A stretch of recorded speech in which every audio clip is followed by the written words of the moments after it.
Hello, everyone, and welcome back to episode 34 of Sooner Girl Sports Pod. And I have an excellent guest for you today, and my friend Chauvin Aaron. And Chauvin is the director of development for university bands at the University of Oklahoma Foundation. Chauvin has 18 years of experience as a band director and a fundraiser in both Oklahoma and Texas. He has served communities in Holdenville, Ardmore, Garland, and Norman. Throughout his career, he has helped raise over $10 million for fine arts events, equipment, and instruments. He also led the 2018 Ardmore City Schools Bond Project for the $27 million Jerome Westheimer Center for Performing Arts. He is a graduate of the University of Oklahoma in both 2008 and 2013 and Lamar University in 2016. He is currently pursuing his educational doctorate at the University of Oklahoma. He received the POE, which is the Professional Oklahoma Educators 2019 High School Educator Merit Award, the 2022 Ardmore High School Teacher of the Year Award, and he graduated from Leadership Ardmore Class number 29 in May of 2022 and was selected for Leadership Oklahoma Class 35. He served as the 57th drum major for the Pride of Oklahoma in 2007 and enjoys playing the clarinet, saxophone, flute with the Southern Oklahoma Community Band, Circle the State with Song, and in the musicals for Ardmore Little Theatre. He is heavily involved in the community of Ardmore, serving as the HFV Wilson Center Community and the Jerome Westheimer Center for Performing Arts. Mr. Aaron founded the SOCA, which is the Southern Oklahoma Community Arts, in 2019, a nonprofit focused on providing fine arts enrichment experiences for the communities in Southern Oklahoma. He attends McClish Church of Christ, where he helps lead worship services and teach Bible classes. He enjoys going to the gym and traveling with his wife, Jelana. His trip to South Africa with a people-to-people music delegation made him a better person as an educator and as an individual. During the summer, he leads and teaches music and leadership camps throughout the states of Oklahoma and Texas. And you can find Chauvin on Twitter or X at Chauvin85 and on Instagram at Chauvin Aaron. And I will link all of that in the show notes. I also have some information on how you can support the band and the Oklahoma Foundation that we discussed during our interview. And I will link all of that in the show notes and post it on my social media throughout the week as well. Also, Chauvin tells me about a special segment that is on the CBS Morning News featuring the Pride of Oklahoma and their partnership with the OU School of Nursing. And we do talk about that here on the show. And that just aired this past weekend. It was posted across social media by the Pride of Oklahoma. But just in case you missed it, I will also link that in the show notes and we'll be sharing it on my social media throughout the week as well. So I hope you guys enjoy my amazing interview with Chauvin Aaron. But first, we will have this week's Sooner Headlines of the Week and my injury report, our first edition with my friend, Dr. Jason Lyonen, a sports medicine doctor in Oklahoma City. And we will briefly discuss some of the injuries on the football team and what we're looking forward to going into the season. So get caught up on the Sooner Headlines of the Week, check out our injury report, and then enjoy our interview with the amazing Chauvin Aaron. Well, you guys, we finally made it, and we have now seen our football team on the field at Oklahoma Memorial Stadium for the very first time this season in the season opener this past weekend against Illinois State. And if you were there in person, it was an amazing atmosphere. And I don't think that anyone will beg to differ when we talk about the amazing weather that we had to kick off football season. It definitely was not a normal weather atmosphere for a Labor Day weekend kickoff. It's usually hot, it's usually sunny, and we're usually melting the sunscreen off of our bodies. But we had some clouds, we had a little bit of rain, and the temperature hovered just below 80 degrees. However, I think the humidity felt about 8,000%, but still not going to complain. It was a great weekend in Norman. Took away a win from Illinois State. I just don't think that we can have much to complain about. However, let's just talk a little bit about our football team and the game, our opening weekend stats, and what we're kind of looking at going forward with our team. We had 4 transfers that were starting at key special teams positions. Just special teams positions on our football squad this last weekend. We had kicker Tate Sandell, punter Jacob Ulrich, kick return for Jaden Ott, and punt return Isaiah Satanga. And it's really crazy to think that those are 4 very important positions on the squad. We didn't utilize our kicker this weekend to kick any field goals, but obviously that's something that we need someone dependable going forward. And it's just crazy to think that those 4 people, all transfers coming into OU, are holding those key spots. And from what we can tell and what we've seen, they're doing a bang up job with it. John Mateer put up quite some stats this past Saturday. Just at the halftime mark, he was 15 of 18 on passing with 227 yards and 1 touchdown. He had 4 rushing plays for 14 yards and 1 touchdown at the half as well. You only passed for over 200 yards 3 times last year. Let me say that again. OU only passed for over 200 yards on 3 different occasions last season. The whole season. Mateer passed for 227 yards by the half this past weekend. OU debut record of 392 total yards at the end of the game. That was previously held by Baker at 388. So John Mateer's ending stats were he was 30 of 37 and 92 passing yards, 4 touchdowns, 3 in the air, 1 on the ground. He only had 1 interception, and he was also the SEC passing leader for week 1. Can't complain about that. Also, the player of the game from Red Dirt Media went to Keontez Lewis. He had 9 receptions for 119 yards and 2 touchdowns. He definitely proved his worth in the Sooner uniform this past weekend as well. We've all been really hopeful with Jaron Canick moving to the tight end position from the defensive line, and he came out strong on the field for us. He did lose a fumble pretty early in the game, and that had to have been pretty discouraging. I know for me, I was really wanting him to just blow out the gates and really show us what he had. That fumble had to have been a letdown, but he definitely redeemed himself. By the end of the night, he had several more great possessions and definitely redeemed himself for making that fumble. He did have a penalty later on in the game, but again, he really proved what he can do for us at tight end. I definitely hope that going forward, he's able to build off of that positive momentum and what we really saw from him this past weekend in the game. Torrey Blaylock, our freshman running back, he had a touchdown. He did go down with a right shoulder injury and then was replaced by Xavier Robinson. However, Dr. Jason Linen and I will talk about this in our injury report after the Sooner headline segment. But he did come back to the field from the locker room after being checked out. He was still in full pads, full uniform, had his helmet on.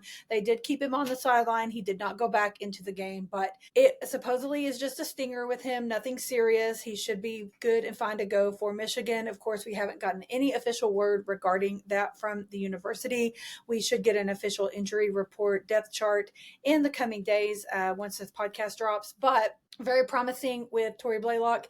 He looked fantastic on the field, got touchdown in the OU uniform. Welcome to Norman, Torrey Blaylock. We cannot wait to see you more. Definitely hoping not to see him on their injury report later this week, but we definitely do not anticipate to do so. We did finally see Jaden Ott in the 4th quarter, just very briefly for a couple of snaps. We didn't see much of him. He had been previously on the injury report as well, which Dr. Jason Linen and I touch on here briefly after this segment also, but we're hoping that maybe they're just holding him out, letting him rest, get some more reps maybe to go into Michigan. He did look and sound promising in spring ball and in camp.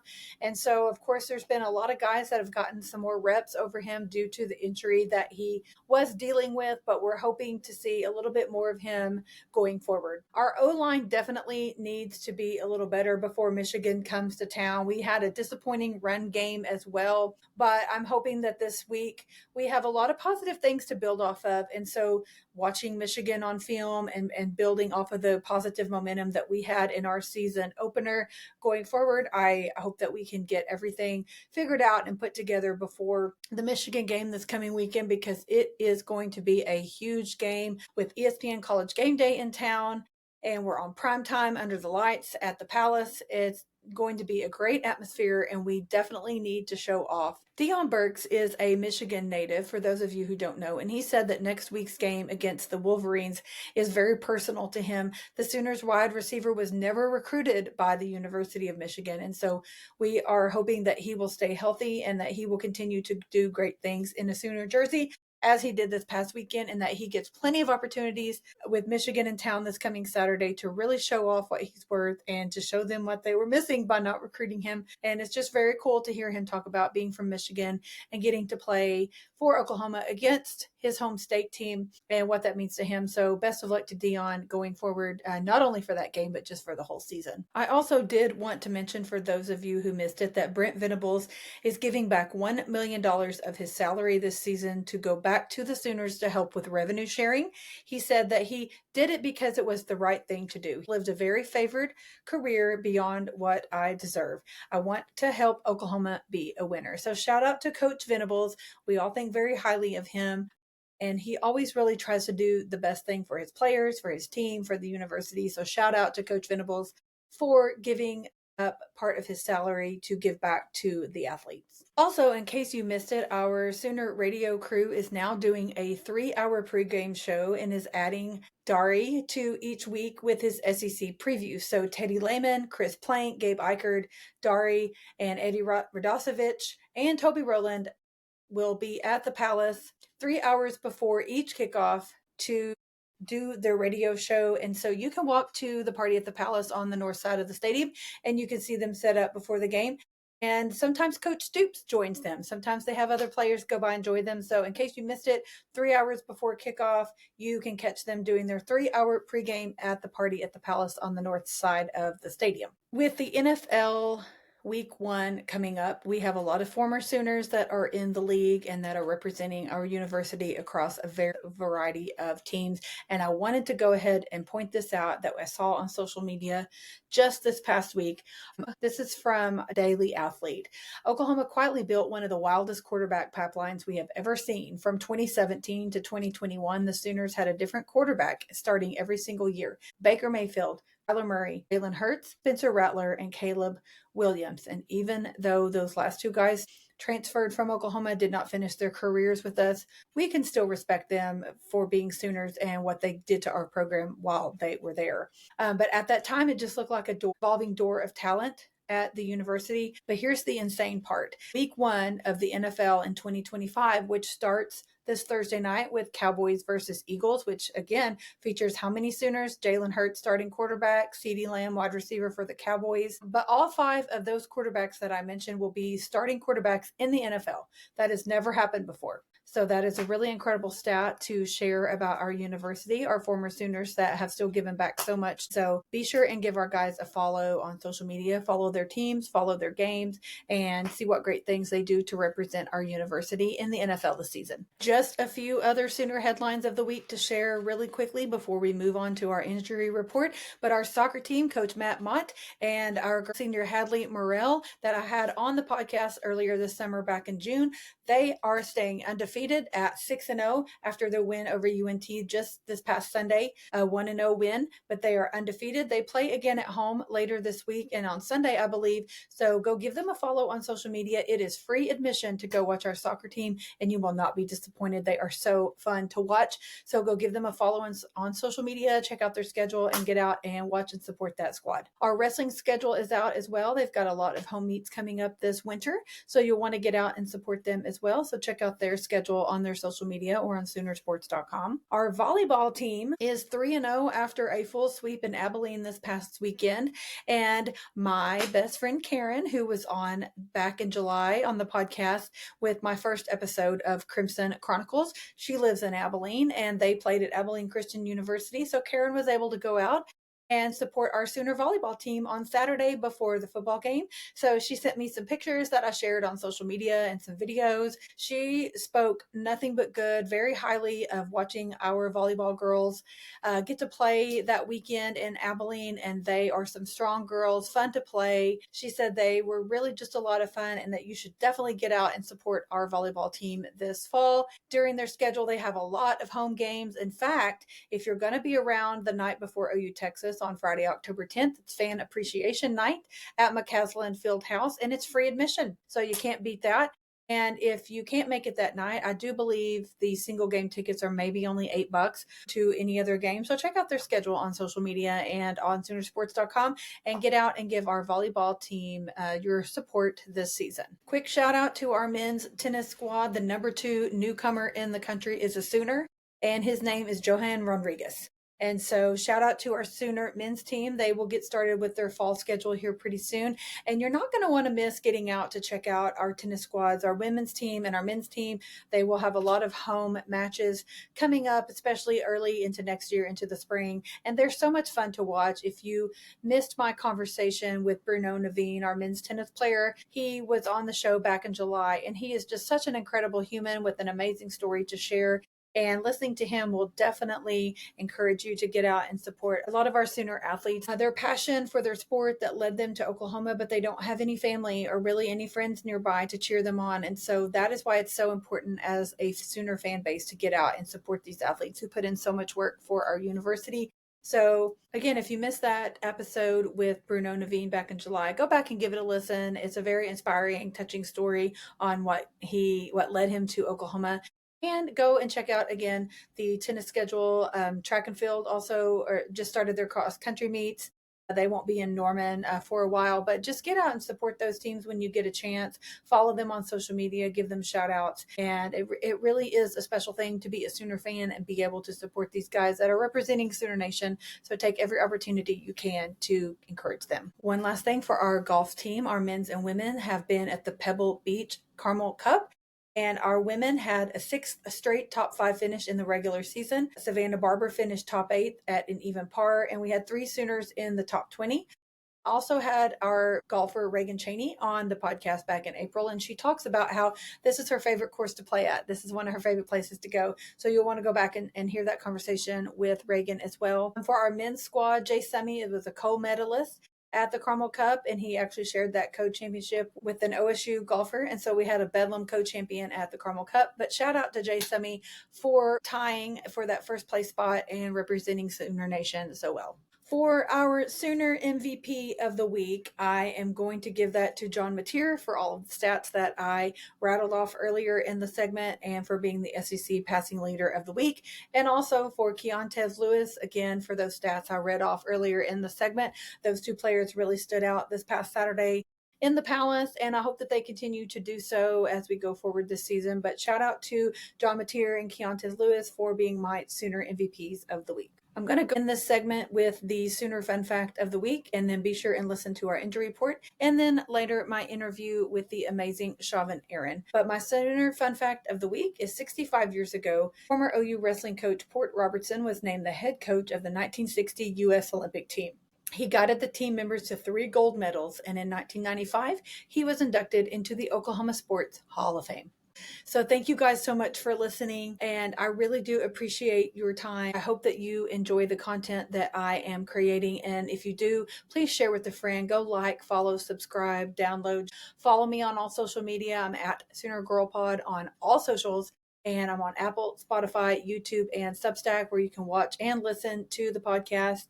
Remember, if you need a shirt, I've got a merch link. You can subscribe on Substack so you never miss an episode and have things sent directly to your inbox so you don't miss any major announcements. I also have my monthly newsletter called The Playbook. It was released last week. It is available to be viewed on my Substack. You can also sign up to have that sent directly to your inbox for free, so don't miss that. Ladies, a locker room girls, we've had a great online huddle just last week, and I have some great plans, some ideas coming up for the girls in September and October. We're going to do some in-person meetups, and hopefully we'll be having a special guest at our next online huddle in September. So you definitely will not want to miss that. For only $5 a month, you get a lot of great perks.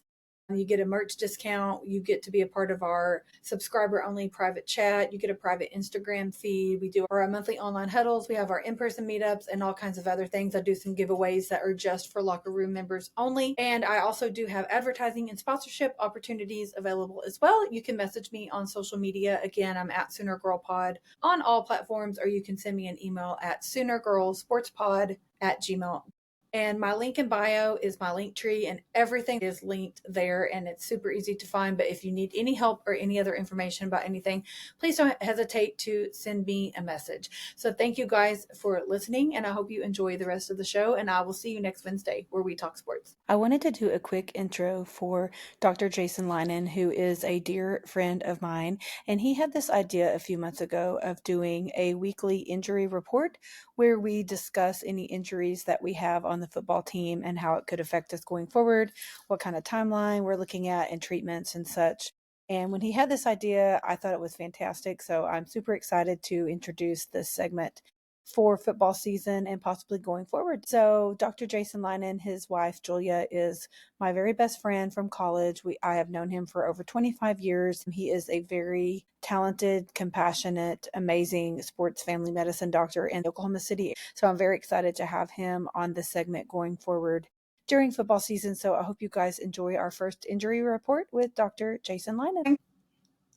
Jason Linen, I'm a physician. I did a residency in family medicine, and then I did a fellowship year in sports medicine. So that's really my passion, and that's really where I enjoy the most as part of my practice. And you went to OU Medical School, so you are a Sooner.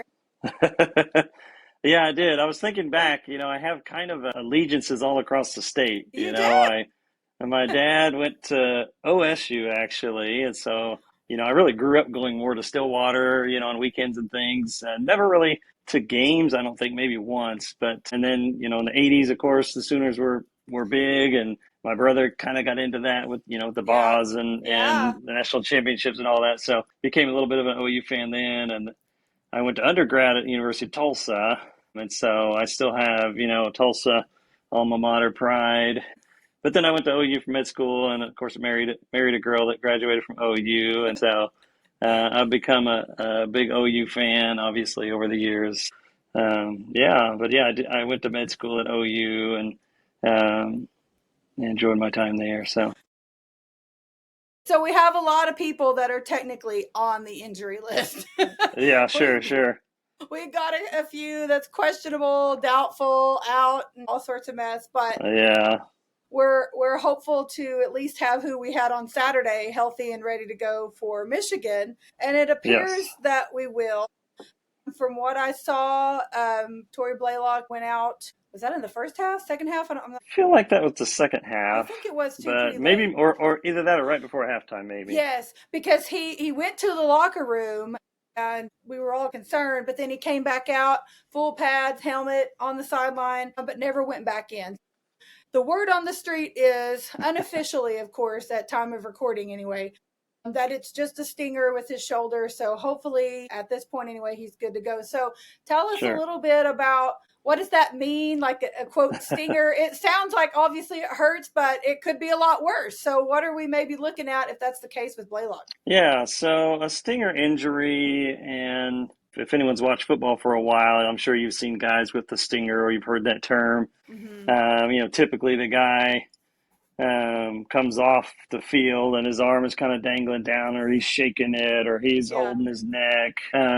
But a stinger is essentially a nerve, kind of what we call a nerve traction injury, meaning the nerve has been stretched. And the main nerve we're talking about for a stinger injury is actually a big bundle of nerves that kind of runs from the neck down into the shoulder and down the arm, called your brachial plexus. And really all the nerves that come out of your spine and go down your arm go through this cluster of nerves called your brachial plexus. And so for a stinger, typically what happens is a player will get tackled and either hit the ground, kind of, forcing their head to the side or their neck to the side, or sometimes land on their shoulder, and it kind of creates a stretch kind of injury. And so those nerves kind of get injured, stretched, inflamed, whatever term you want to put on it.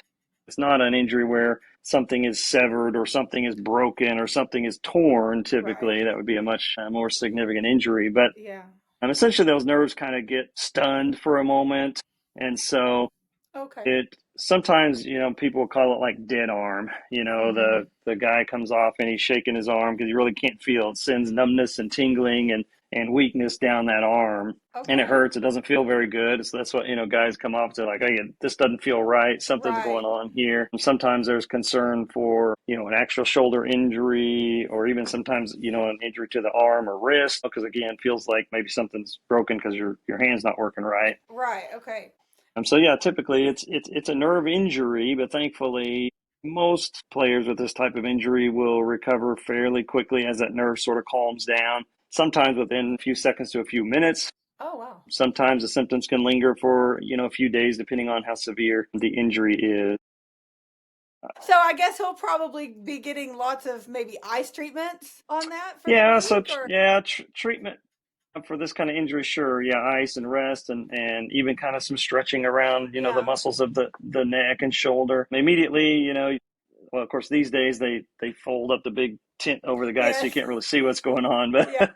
But if you see a quick assessment on the sideline or by the trainer or medical staff, you might see Mm-hmm. him, checking the guy's strength, either his Oh, yeah. grip or checking his shoulder strength, his neck strength. Can he move? Does he have full range of motion of the Right. arm and the shoulder and the hand? And so, typically for these injuries, that's really the main thing to watch for is, do they have their strength back? Are they going to go back and, number one, if they're a running back, as in the case here, are they going to be able to hold the ball without fumbling it, or are they going to have Right. that sensory feedback?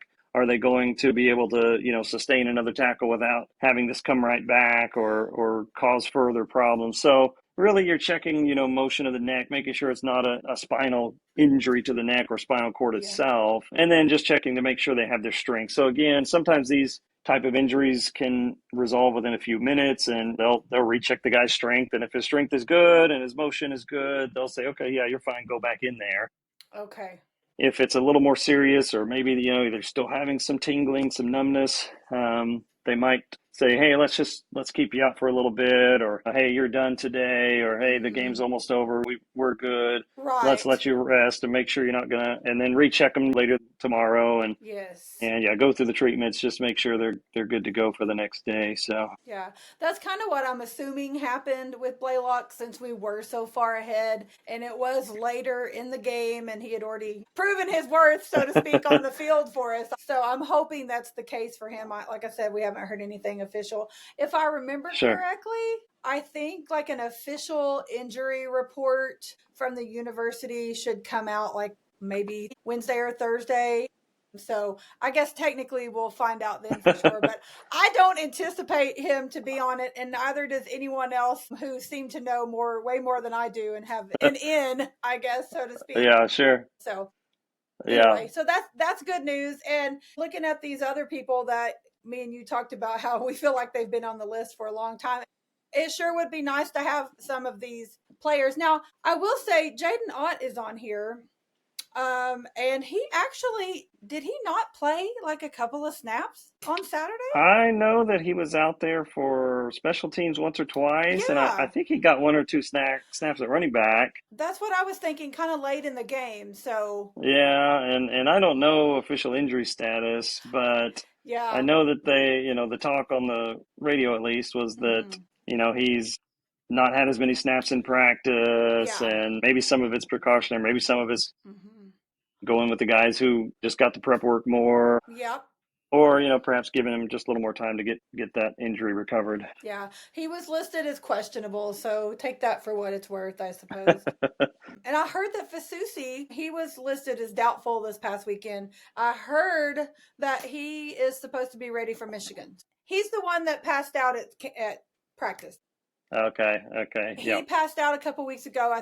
Just presumably, I don't know that this actually technically came from Venables or anybody like that, but a lot of the media were all saying it was just from heat exhaustion. It wasn't anything yeah, super serious. So on Fasusi, I did see them saying that he should be back from Michigan. So I'm assuming that since with it being Illinois State, they just said, okay, we'll probably be fine without him. Let him rest a little bit. Because I probably think just that a was little like, rest. yeah, just like 2 weeks ago, maybe that he passed out from heat exhaustion, which I mean, it was cooler on Saturday than a normal Labor Day That's home for sure. opener. But normally we're looking at 120-degree heat. And when it's that hot for Yes. us, that how much hotter down on the field do you think? Probably, I think I've heard Oh, like, it's significantly hotter. Yeah, yeah, like 20-25 degrees hotter or it's something. a good 20% or so Yeah. hotter on the field, or on the you get that heat reflecting off of the stadium Yes. concrete, and you're confined in the area where there's less breeze, and even on the Yes. practice field, yeah, just the sun radiates off of that turf more for sure. Well, we got a little lucky, I guess, on Saturday. We didn't have much sun. and Yeah, the that's true. and the heat certainly wasn't there, so I'm not complaining Yeah, about that. yeah. Well, any other thoughts you have on anybody on the injured list or anything else you want to throw in for this week? I don't think so. Yeah, I mean, the injured list these days is interesting because, I Yeah. think they have to abide by SEC Yes. rules, and you have to submit something by a certain day, and I think it's a little bit of a chess match on even the injured list sometimes, as far as Yeah.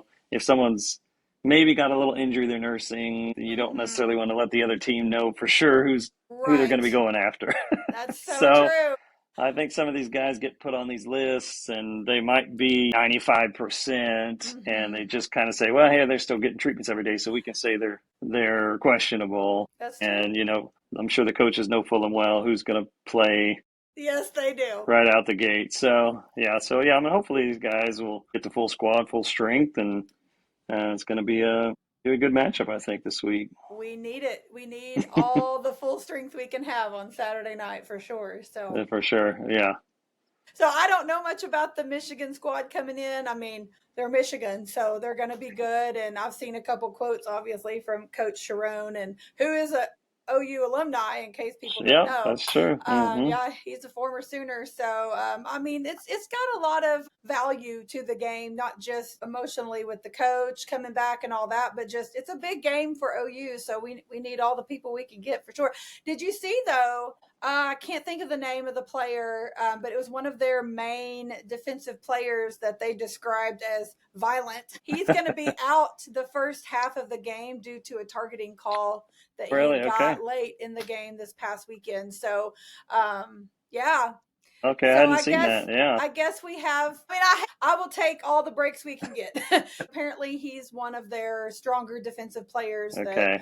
like I said, he had been described as being violent on the football field. Yeah. So obviously, that's a good way to be described as a football player, but not Well, when you're that's playing right. against him. So we'll take all the breaks we can get them For while we sure. can. But Yeah.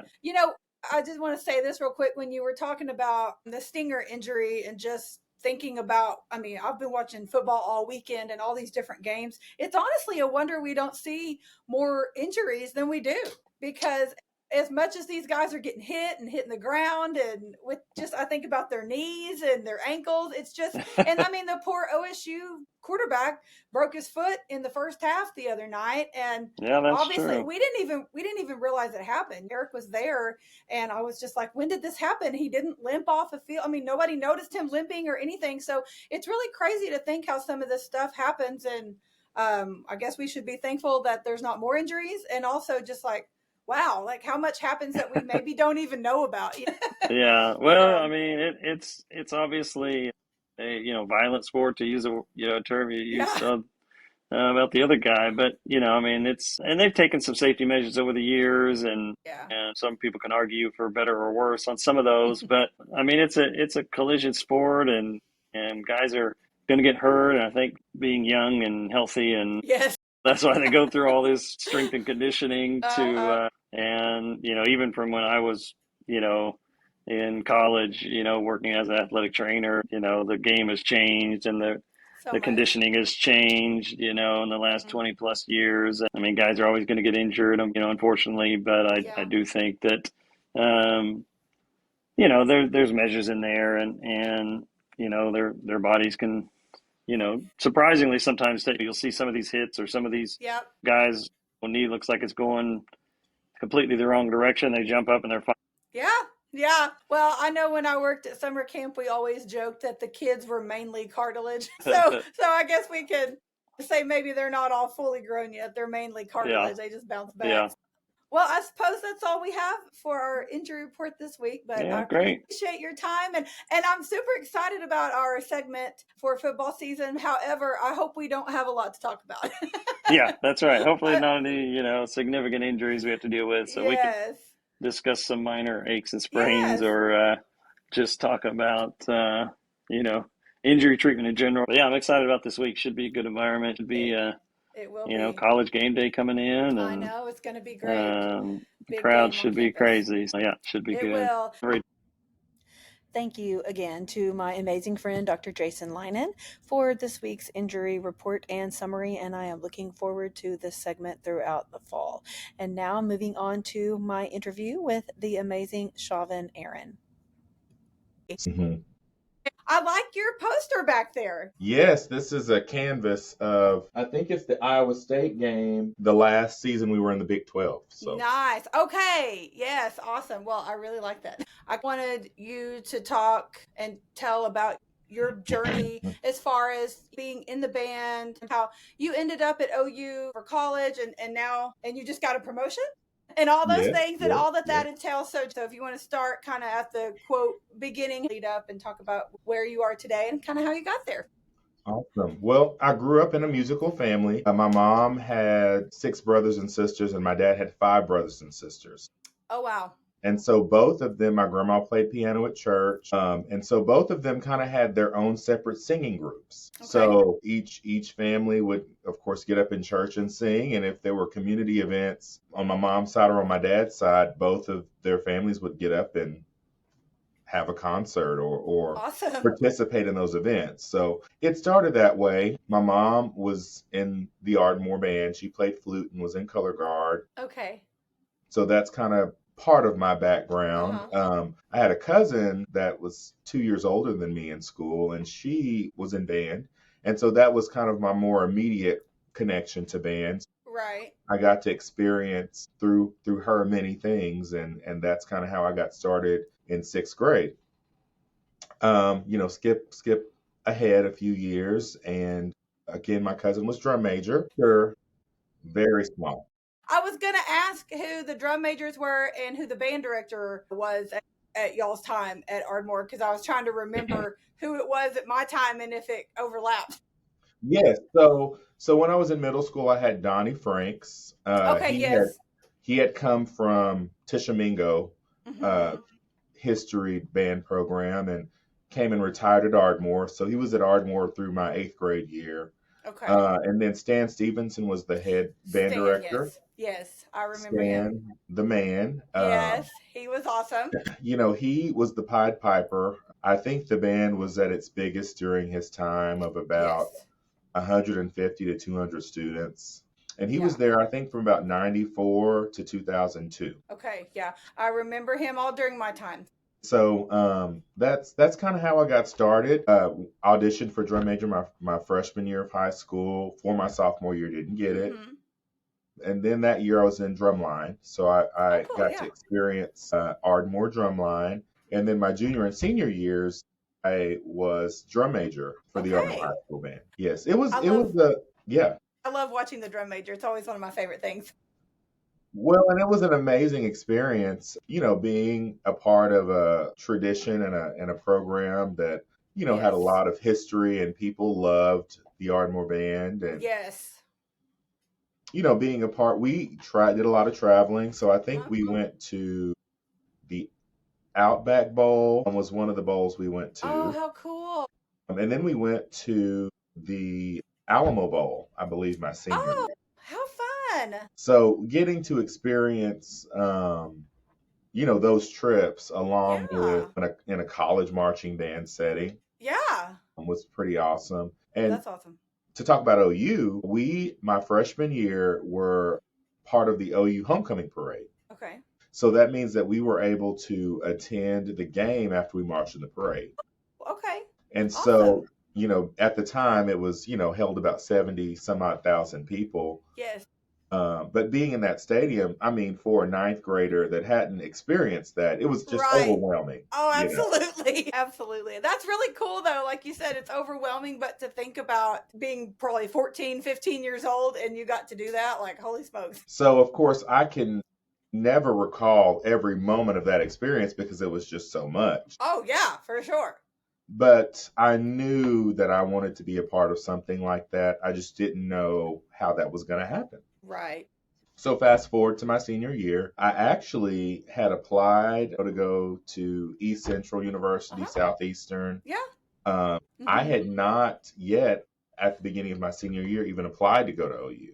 Okay. So March of my senior year, I had kind of decided I was going to be a band director and study music. And my college, or Mr. Stevenson, said, if you're going to study music and you are going to be in band in college, you really need to consider OU. You need to apply. You need to do that because that's going to be a better experience. Because at that time, OU had only had, well, even now to today, only had 5 directors in 121 years. Yeah. And so I applied and got into the School of Music, and later on that summer got into the Pride. That's awesome. So kind of been a kind of where my trajectory was from that point. Yeah. Well, I think I've told you this before. Previously, I attended the last few summers when Coach Venables had his ladies retreat, and we would go around the stadium to different stations and learn all sorts of aspects of the team and game day and all of that. And one of those stations was about the band and just the game day timeline for the band members. And I know that Brian Britt had been in there and Hallie was in there last year. I never really thought about the time frame for a game. I mean, I don't like an 11 a.m. kickoff as a fan, which most people don't for a lot of different reasons. But for traveling purposes and being on a weekend, it's not ideal having to get up early on a Saturday. But I've never really thought about even the players and the cheer squads and the band and how early you guys have to get up because your pregame stuff starts so early. And so if I remember correctly, I believe they said like 6 hours before kickoff is basically when the day starts. And that's not even counting, like they got to get up before that to get ready to show up 6 hours before kickoff. So that's 5 a.m. Yes. To get ready for game day. And I had never really thought about that. And I thought that is a long day for those poor kids. It's just crazy, but you need all of that time to do all the things. And it just is what it is, but I'd never thought about it. So that was one of the interesting things that they had talked about that day. And they told us all kinds of fun stuff and answered a lot of questions that we had. But that is one thing that stuck out to me was just the longevity of the day that you guys have on a game day. And it's, to me, exasperated during an early kickoff. Well, and one thing Mr. Britt has always said, you don't get fired for showing up somewhere early. Oh, right. Yeah, for sure. Because the way that the game days work, and, especially now that we're in the SEC, it's even more heightened. Oh, is the timetable for the game, and if it's aired nationally, which most of our games are, you're on a very tight schedule. That time in the morning is really the time for you to get there early enough before they put out all the barricades. Right. Before all of those things happen for you to practice. And then we have a number of engagements that we have to do before the game starts. Yes. So many. So do you guys have anything to do with the Walk of Champions? Are y'all a part of that or? Yes. Okay. I was thinking so, but I couldn't remember. Sometimes I don't always make it over there for that. So I couldn't remember if there were band members there or not. So, okay. So you guys are you're all over the place. Yes. And so we have groups that are part of the Walk of Champions. And then we have our Rewarm, and there are other PEP events this year with the Oval being the new spot. There's a few other engagements that, either the president has or Josie or the athletic director wants us to attend. And in order to kind of get all of those in, because right after the students have that early practice, we feed them breakfast and they get to have a little bit of downtime before we go straight into the game day activities. So after the game, are they pretty much off the hook, so to speak, or are there things that you guys do afterwards as well? It depends. Most home games, yes. After the game, they'll go back to Catlett Music Center where the band is. That's kind of our home base. And, put their uniforms up, put their instruments up, and then go home. But sometimes after away games, there may be some presidential or regent pep gigs that we are, celebration or just, pep events that they want us to partake in. That's true. I didn't think about that. So OU Texas is like a multi-day event for a lot of people, and especially you guys. So do you guys start in Dallas having stuff on Friday? OU Texas is of course heaped with tradition and heaped with lots of opportunities for section and band bonding. So that kind of happens throughout the week. And then on Friday morning, that is a recruitment opportunity for us. That's right. So if you remember, for Yes. many years, we come through Ardmore every year. That's right. When you started talking about that, I was like, oh, yes, yes. But this year, we're actually stopping in Pauls Valley. Okay. So we have some, band members, former band members, current band members that are associated with the Pauls Valley program. Uh-huh. And so Pauls Valley High School will invite all of these schools from area districts to come over and watch the band perform. That's cool. But just to kind of give you a rundown, I have the schedule here so I can tell you the whole truth. So I kind of help with engagement and anything that really leads up to money. But so the buses are usually spotted for this year will be at 6:45 a.m. We'll leave Norman about 7:15. Then we'll arrive in Pauls Valley at 8 o'clock and perform until about 10:30. Okay. Then the students will have lunch at 10:30 and we'll head to the Dallas area. We'll arrive at our hotel in Richardson at 3 o'clock. Okay. We have a big Texas dinner, kind of like OU Texas weekend dinner at 5 p.m. And then the band splits in two parts and goes to two different pep rallies, one at the Omni and one somewhere else at about 7 or 7:30. And then in the evening, they kind of have a game night at the hotel. Okay. And then they go to sleep and get up for a long day at the Cotton Bowl. A long day, but I'm sure they're a little grateful for the 2:30 kickoff. I know there's a lot of mixed feelings on the 2:30 kickoff, but again, I'm sure they're a little grateful for that, especially since they have Friday evening engagements. So they get maybe a little later start on Saturday morning, but yeah, game day at the fair is nuts. So I can only imagine all the logistics and everything that is entailed for you guys. So it's crazy to get there. Now, the best thing about being a part of the band or part of their entourage is that you get dropped off right in front of the gate. That is so true. You have to deal with parking. Yes. You get a police escort. That's awesome. That's the best part. Absolutely it is. I mean, it's a whole thing just getting down there and wherever you park. It sure would be nice to get dropped off at the gate with the police escort. Yes.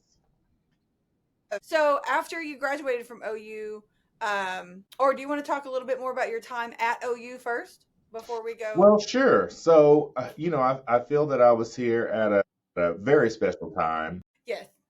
Being a part, now I was not a part of the national championship season. Right. But, following that period, I went to, I think, 2 or 3 national championship games. Yes. And so going to the Sugar Bowl and the Orange Bowl, went out to San Diego for, I think, the Holiday Bowl. And then I had 2 Fiesta Bowls. Okay. Oh, wow. So just getting to experience that and was pretty amazing. And on the other end, too, as drum major, President Boren, coming from, Washington, D.C., always was used to having a military band, a band at his beck and call. Yes. And so, he treated the University of Oklahoma bands kind of that same way and that same level of prestige. So, we would go and perform when past presidents and prime ministers came on campus. I remember playing for past President Vicente Fox when he, from Mexico, past President H.W. Bush. Oh, wow. Also Al Gore. We have pictures with them. And of course, at the time, that was something that just happened all the time. Yeah. But of course, it's, when you look back on it, it's like, that wasn't normal. No, not at all. But that's so cool with him having those ties from being involved in the government for so long. That makes complete sense. But yeah, that's definitely not normal, but that's super cool. For sure. So those, kind of some of the highlights of that time. I was drum major during the 2007 season, which was also Oklahoma's centennial season. So able to march in those parades, and then we That's also neat. went and performed at the Macy's Day Parade, Thanksgiving Day Parade. I remember that. Yes. Okay. How cool. And so those were definitely some core life memories. Absolutely. That's like I said, the drum major is something that sticks out to me. I love watching the drum major.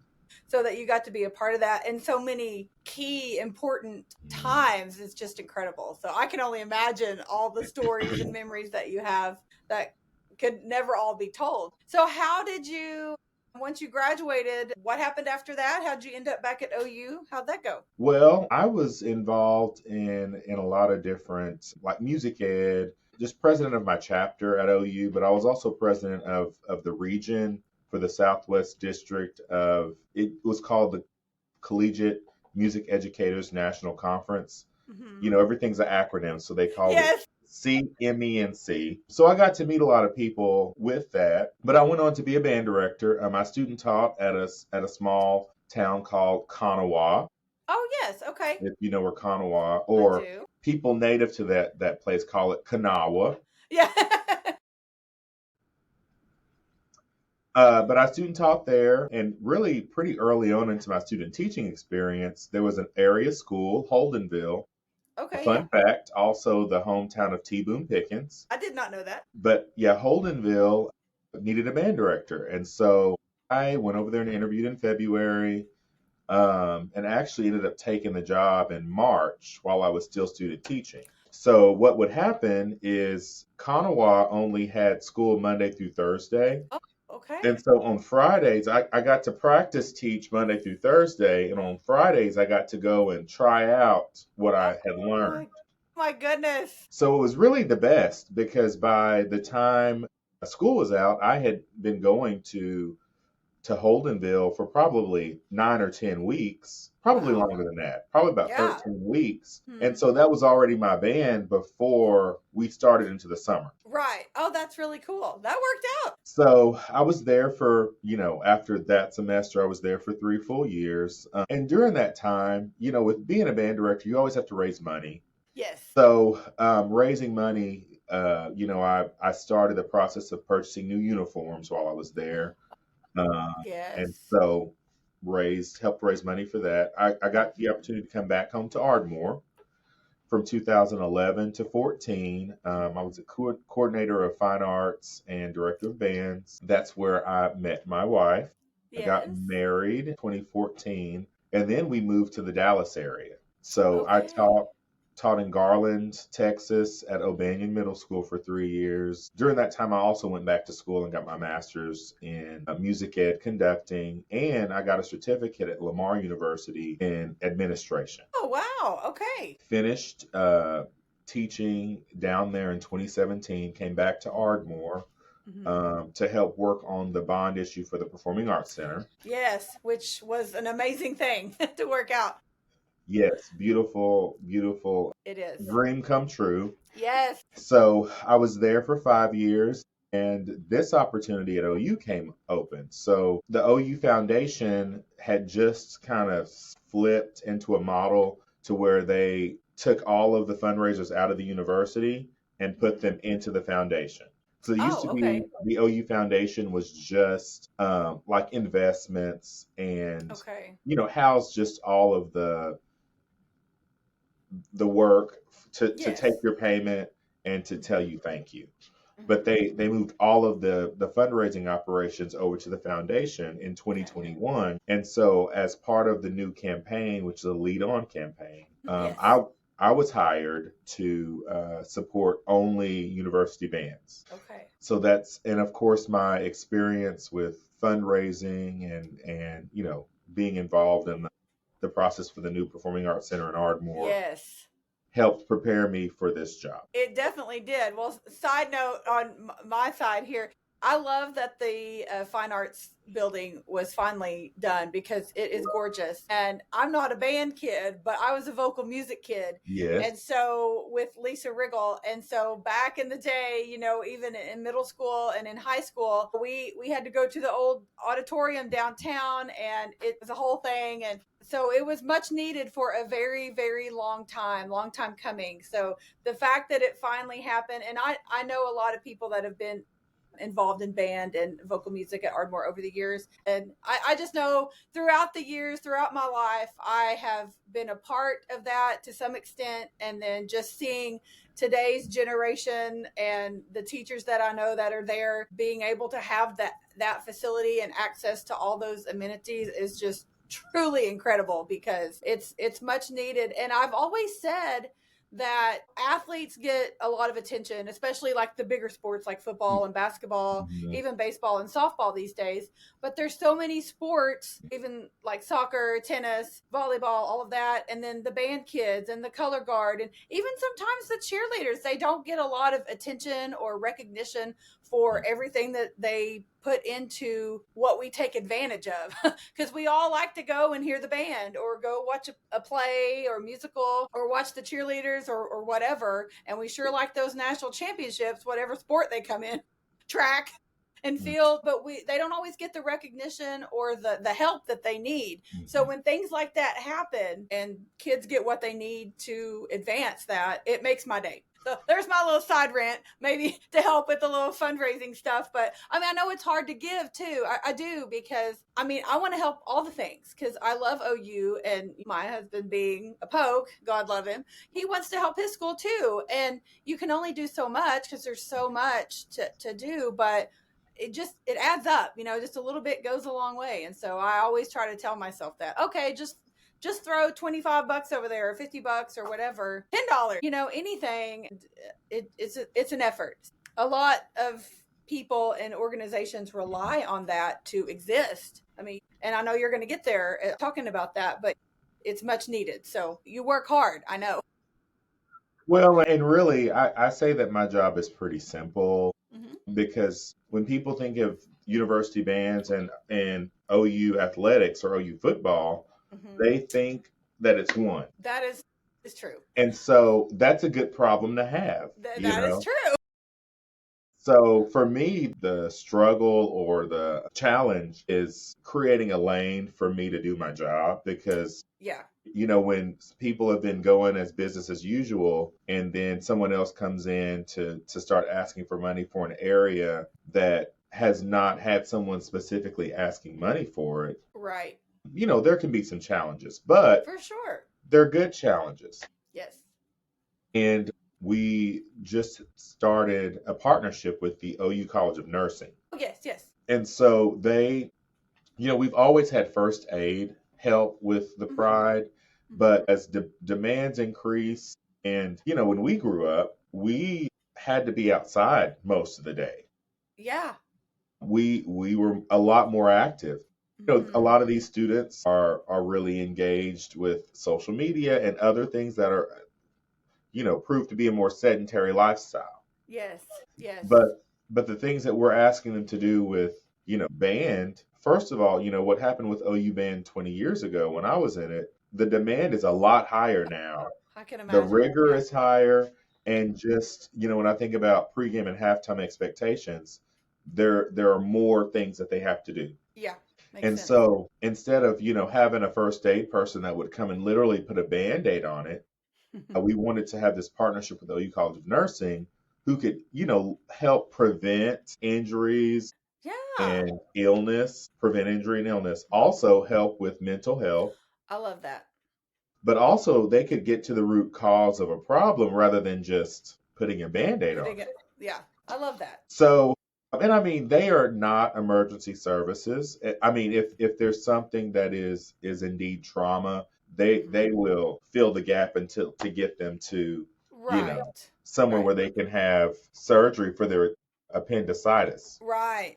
But it's a unique story, and so we have a CBS producer out of Miami that's a former band member. Oh, cool. Yes, his name is Dan Shepard. So we've been kind of wanting to pitch this story for a long time. But as you know, with the news, if there's a war, Oh, yeah. there's a tornado, Yeah. if there's a hurricane, or some other political thing, it's going to Right. get bumped.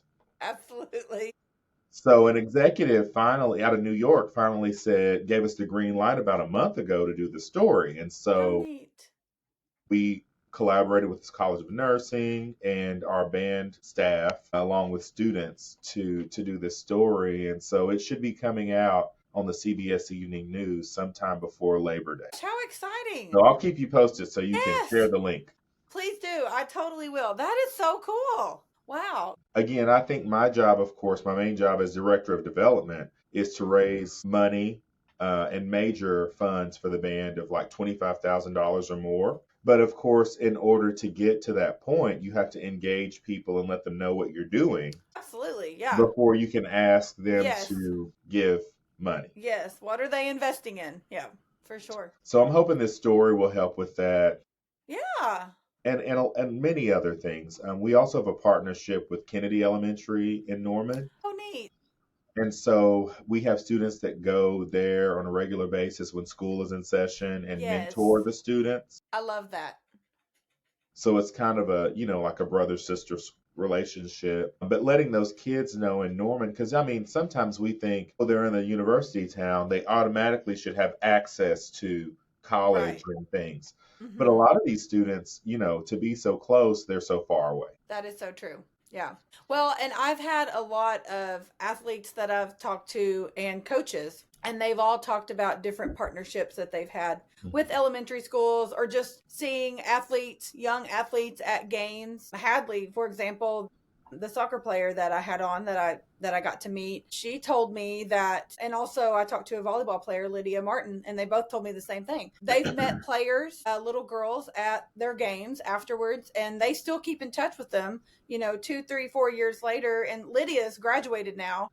And she still keeps in touch with a few kids, she said. And then I talked to Mark Williams, the men's gymnastics coach. They have a partnership with one of the elementary schools. But all that to say, kids look up to anybody that has anything to do with OU.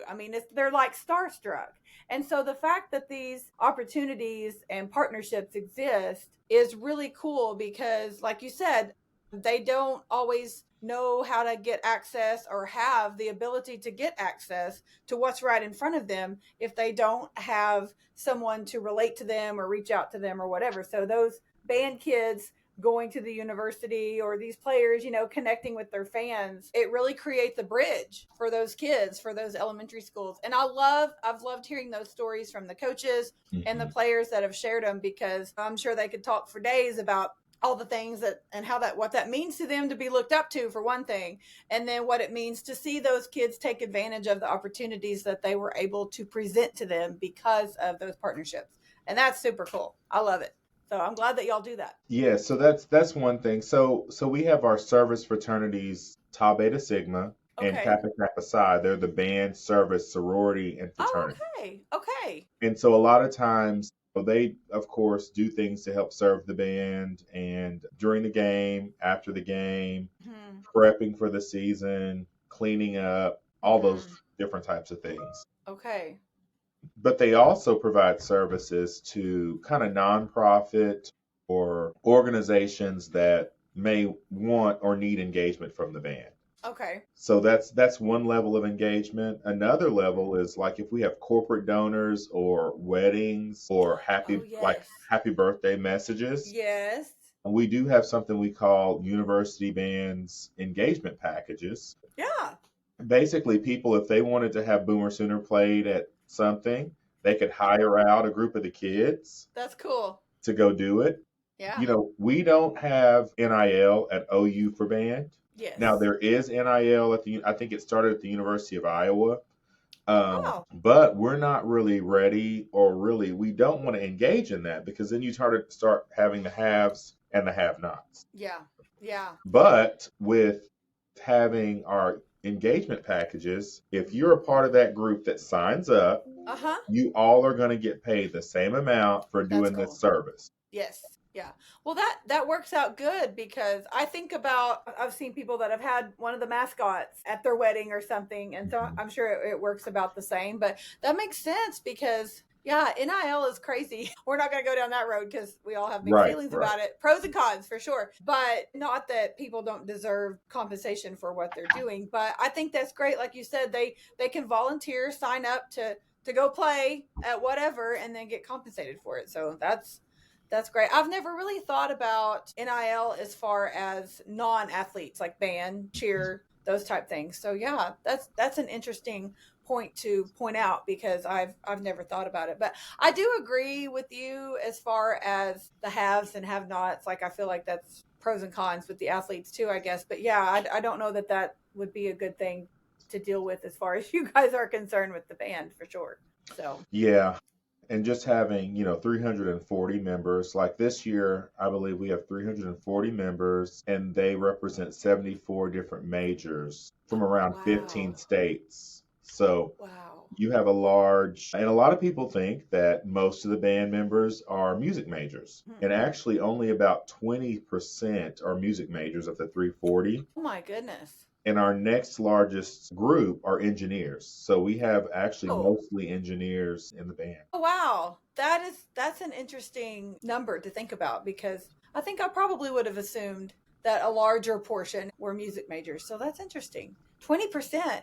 So that would only be like around 70 kids. Wow. Okay. Well that's very interesting.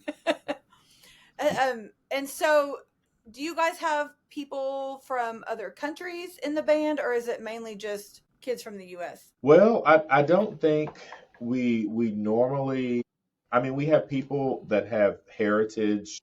Right. Yes. Yes, yes, people that come over and some students that come to the US to study that Oh, end okay. up Yes. auditioning for the band Okay. or being a part of the band. But I don't know if we have a true like international program. Right. Okay. That makes sense. I just know, I think about athletes and stuff, and I know there's a lot of course, some programs more than others, but like track and field, gymnastics, a lot of those athletes are from other countries, tennis. Yeah. So I just wondered if you guys had any that maybe came over just to do something like that. So, We do have a few in our concert bands. I would say mhm. probably maybe less than 10. Yeah. But as far as like the American marching band, Yeah. that is a foreign concept to them. I wondered. That's what I wondered. Okay. And just to kind of give you an idea, auditions for or the audition registration opens for the band on February 1st. Okay. And then they audition and they send in their online auditions and Right. they're all due by May 1st Okay. and the band is usually set by May 20th Wow. for this fall. Okay. So Wow. it's not really something that you can on a whim Right. decide you want to do. And for the 340 students that made the band, there were over 500 that auditioned. I was going to ask that question. Well, and I guess a lot of it too depends on what instrument they play. What section are they a part of? Because you can't have 20 tubas and two flutes. You got to have to kind of even it out. So I'm sure that plays a role in it as well. Is that usually the typical number of members that you guys have? Is around that same amount? Well, I would say that this is the highest we've probably had in 121 years Oh wow. because Okay. we usually have about 330, 325. Okay. But we're at 340 because the Mhm. kind of the floor raised. Oh, okay. Um, Yes. so if we would have taken the normal number for one section, but you have these kids all that scored together, Mhm. then but the natural drop wasn't until here. Okay, that So makes sense. so that happened in a number of sections and it turned into Mhm. being about 10 to 15 more Okay. members, which is good. Yeah, just Just more more opportunity. money. We need more money Yeah, to feed them. that's so true. Oh my gosh. Well, like you've mentioned several times during our conversation about feeding them breakfast, feeding them dinner, all the things. So that I think that's another thing that people don't think about when you're Well, asking for those donations. It's like we got to feed these people. so we have 9 bands between athletic bands, concert band, and jazz bands. We have nine Mhm. bands, And so to feed them throughout the year is about $126,000. Well, And I'm not surprised with that many people. and that's about 20 meals, $20 per meal. Wow. Okay. Yeah. So, we have a Feed the Pride project going on right now with alumni, Oh, trying to get okay. them to give back and help feed Yeah. the band. But it's about $20 a member, Mm-hmm. and that allows them to give back and know that a child is fed, because food insecurity is a thing. Uh-huh. And when you think about these kids, all of these kids live on a $0 budget. They Yeah. don't make money. Right. And even the kids really that have money, or their parents have money, it's not their money. Right. Exactly. Exactly. And I think sometimes people don't understand that. Some people that aren't as wealthy or affluent think, well, their parents have money, they have money. That's not how that works. No, it's not. So yeah, you're exactly right. Well, and much like athletes, like these kids don't have time to get jobs because they practice so much. I mean, I know this past week, you guys have been practicing so much, and we all anticipated the first Boomer Sooner of the season. Mm-hmm. And we're checking online to watch it and hear it, but a lot goes into that. And like those kids do not have time to get paying jobs because they're investing in that. And same with athletes. And again, not to go off on NIL, but that's why to some extent I'm like, okay, pros and cons, obviously. Yeah. But that's why for the most part I'm like, okay, we need to find a good, healthy way to deal with that because athletes don't have time for it either. I mean, it's the same commitments that these kids are making across the board. And yeah, it's important to think about that for sure. And that's partly why we started our engagement packages, like I told you about the wedding. Oh, absolutely. Because let's say you are a kid that, you're involved in everything, but you need $500-600 extra dollars.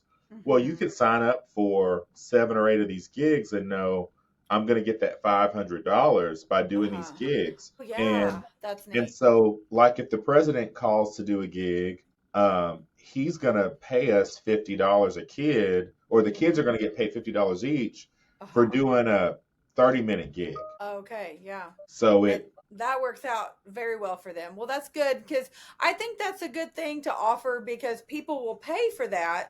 If you want Boomer Sooner played, one of the mascots to come or whatever, like you're going to pay for that. So, and it's good that investment is going to something good, and worthwhile. And you're supporting that by allowing them to come to your functions. That's really neat. I'm glad that y'all do that. And I think it kind of all rolled out around the NCAA ruling and NIL started. And so it allows our kids to feel like they're partaking in this. Yes. They're not just always getting asked to do something for nothing. Right. For sure. Well, I mean, it's not fair to them. They already give enough time and effort just to do the requirements. So for them to be asked to go here and there and all these extra places, they for sure need to be compensated. So I'm glad that that's a thing for sure. And it's a good way for them to make a little money. Yes. So what major fundraisers do you have? Are they ongoing or do you just basically say, hey, we're going to focus on this particular thing right now? Or is it just pretty much everything's ongoing at any point? I'm glad you asked. So we're in a lead-on campaign. So we have our strategic initiatives and pillars for the university for the lead-on campaign. And so within each area, they have their own things that they are focusing on. Okay. So through June 30th of 2020. So we kind of have, scholarships, uniforms, instrument support, and kind of touring support and recording support. Okay, so those are some large numbers, but that is what it would take to endow that. And it's something we're working, we have a certain amount that we need, for this certain project. Right. But in order for us not to have to continue to keep asking, we're working to try to get people to create an endowment so that it'll last forever. That makes sense. Okay. So this is the big umbrella, these items. Yes. So my first year was August 2022. And so with the research done, with some studies that kind of helped the nursing program come along, we needed cooler uniforms. Okay. So we purchased some hot weather uniforms, which are kind of like a shell with the Under Armour or the Yes. wicking of the Uh-huh. material. Yes. And so we started that campaign in October. Mm-hmm. We got a lead donor. So the uniforms were going to be about $140,000. So we got a lead donor of $50,000. Awesome. That lead donor, then we were able to talk to other donors and say, hey, do you want to match this lead Yeah. gift? And as you know about Giving Day, so Giving Day was in April each Yes. year. Yes. So if I start a campaign or a project, based on our big umbrella things, if I start a campaign in the fall around September, October, then and get a lead gift, Mm-hmm. then the goal is to by Giving Day to get it fully funded. Okay. Yes. And Okay. if I get it fully funded by Giving Day, that means that we can have it purchased and in our students' hands by the fall. That's awesome. Yes. So that's kind of the formula. So, Okay. so that first year were those hot weather uniforms. The second year we needed a new drum line, Mm-hmm. and so we raised money for the new drum line. Started with a lead gift, and then by Giving Day we were able to raise, with the smaller gifts you talked about, $10, $25, Mm-hmm. to add up to getting the money we needed for the drum line. And Okay. then last year we worked on new trumpets. So Okay. the trumpets were about $150,000. So again, we got a $50,000 lead gift. Someone matched that lead gift of 50,000. Awesome. And then someone gave 25,000, and then the last Nice. 25,000 we raised on Giving Day. How cool. Okay. So it's kind of you get someone to go in To and start help it. Uh-huh. to start it. You get see if you can get some people to match it. And then Mm-hmm. once you're about 3/4 of the way through Giving Day, you get the rest of everybody to do their part to get you to the finish line. Okay, that makes complete sense. And so you guys provide the instruments for the kids. Yes. Okay. Yes. Do not know how band usually works. I didn't know if maybe they had one or something, but I guess if you want them to be all the same, and things like that, that would make sense. So I actually talked to Nick a little bit about the uniforms Yes. because I was like, okay, I know those things have to be hot. So tell me a little bit about how you mitigate that or how does that work? And so he had mentioned about the cooler weather ones and things like that. And I had also talked to one of the previous mascots, Maddie, and I asked her the same thing because, again, like, those furry horse costumes are Yeah. super hot. So she, again, was talking about that. And so it's interesting to think about those things because, like I said, I've sit down, and talked to so many different people. And then as I'm talking, like these questions come up and I'm like, I've never thought about this. And I'm sure people wonder it. And, I've never really thought much else about the band uniforms. Like we just know how the band looks. And I don't think a lot about how the weather may affect that. But daggum, like those things are hot. So you need those things and in turn cost money. So anyway, it all makes sense. So, okay. And everything we do is based off of research. There was Right. a study done with a meteorologist and a Okay. group of college band directors about uniforms, and they tested Oh, basically how the core neat. temperature of the students, and then their level of exertion Okay. Yeah. in each of those different types of uniform. Mm-hmm. A uniform is also if they're wearing matching t-shirts, shorts, Yes. you know. Yes. Oh, that's very true. Yeah. At the soccer game, they all had on black shorts and crimson band shirts. So that's too. And I talked to a girl. Her episode aired just a couple weeks ago in mid-August, but she is a race car driver. She's a former cheerleader at OU, and she's a current race car driver. And I didn't think about, again, just the temperature stuff, but she was talking about their racing suits and how she has a sponsor that pays for her to have some kind of special cooling suit inside of her jumpsuit. And then she also talked about how they train to be acclimated to the weather. So I'm sure the band kids, similar type thing. Like you can't just go sit outside in 120-degree stadium in this band uniform and be like, okay, we're good. I mean, there's so many factors, hydration, all the things. So there's a lot of things that are behind the scenes with literally everything that no one ever thinks about, and it blows my mind.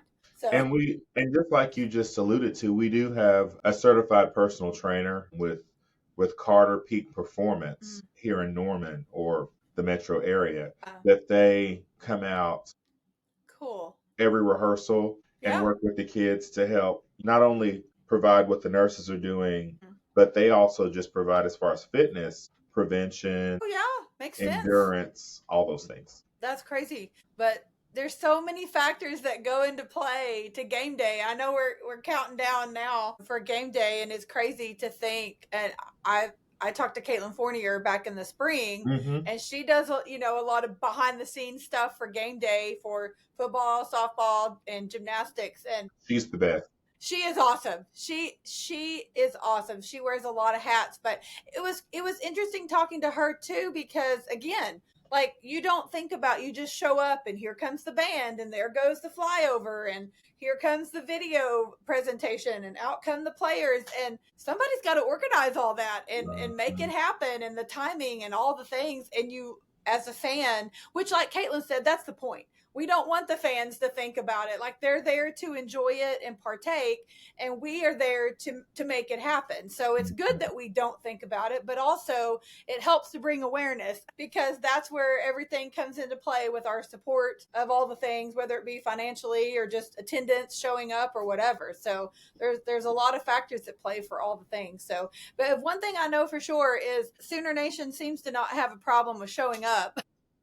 True. Just about anywhere for anything, from what I can tell, for sure. And I know, like I said earlier, financially, it's hard to do all the things, but every little bit helps. So like you said, so I'm glad you pointed that out about Giving Day, and just, a little bit goes a long way to close the gap. It's much needed. Okay, well, is there anything else we need to wrap up on or talk about or anything before I let you go? I think just I appreciate the invitation to come in here. Yeah. And I think as we think about all the things, because I mean it's a forever changing landscape. It totally is. And so I can tell you that I think the university, and I know the foundation, we work to support the things that are going on campus, the Norman campus, Tulsa campus, and HSC campuses, and we want our fans and our alumni and supporters to be proud of what we're doing. Yes. And welcome feedback when necessary to help make it a better experience. Absolutely. Back. Yeah. One thing I was going to ask you, which I know it will have passed by the time this comes out, but that's fine. The first game, you guys are having like a band day for high school students? Yes. Okay. So this is a kind of our huge recruitment event.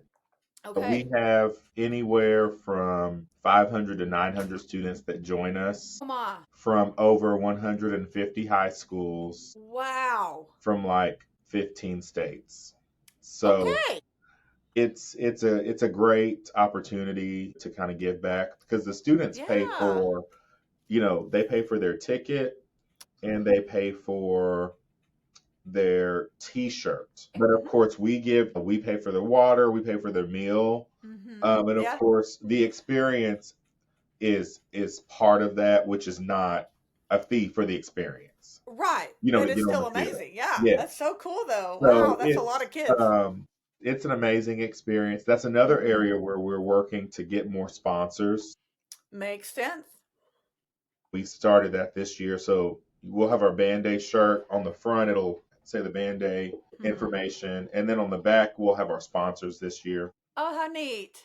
I love that. I had seen that going around social media. So people will probably have seen all the kids on the field. So that's cool that you guys are doing that. That's really neat.